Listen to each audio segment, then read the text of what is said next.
For the past 1 week, if you see news TV or at least some news channels, you'd think nothing is happening in this country apart from the Sheena murder mystery. Let's be fair.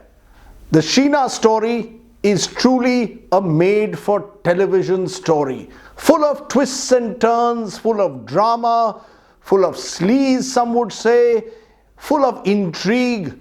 The fact that it involves a celebrity at a center of it all, or a mini celebrity at least, the fact that it involves the shocker of a mother allegedly killing her daughter, all of that make for a gripping television spectacle.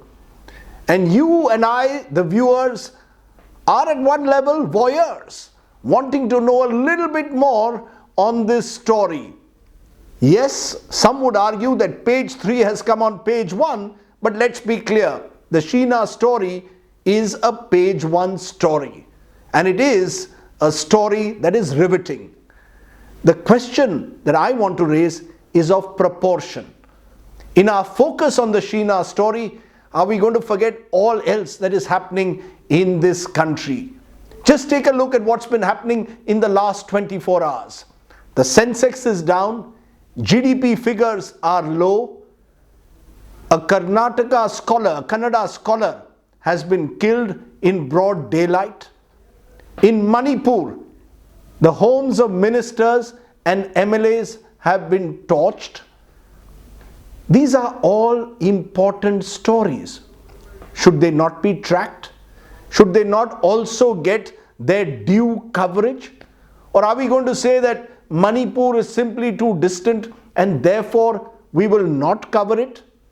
Are we going to say that the murder of an eminent Kannada scholar does not carry that level of tabloid journalism that we are now so used to, and therefore it's boring and we won't touch that story?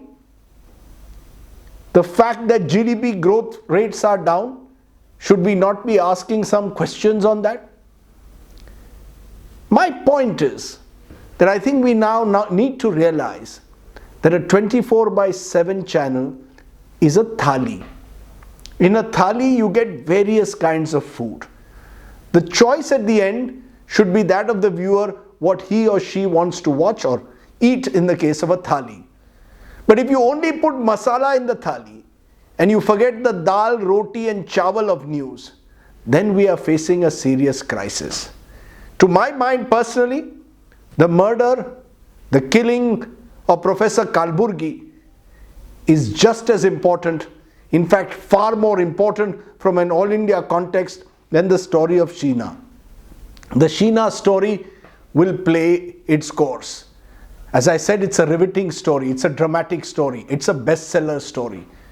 But the story of Professor Kalburgi and the manner in which he was killed for expressing his views is one that suggests that we are heading towards a growing intolerance, where there is little space for dissent, and where dissent does not lead to debate, but leads to someone killing you with a bullet. We've seen it happen in Maharashtra with the likes of Dabolkar and Pansare. We are now seeing it in neighboring Karnataka with the likes of Kalburgi. These are the stories that I believe should get their due focus on television. As I said, news must be a thali, and we must, as editors, as media persons in our newsroom, sensitize the newsrooms, sensitize journalists to realizing that journalism is not only about what the public would like to know, but what they ought to know. What is not just of public interest, but what should be in the public interest. And that is why a story of a killing in Manipur or a killing in Karnataka must matter as much as that of a story in Mumbai. Think about what I've said. Do write in to rajdeepsardesai.net.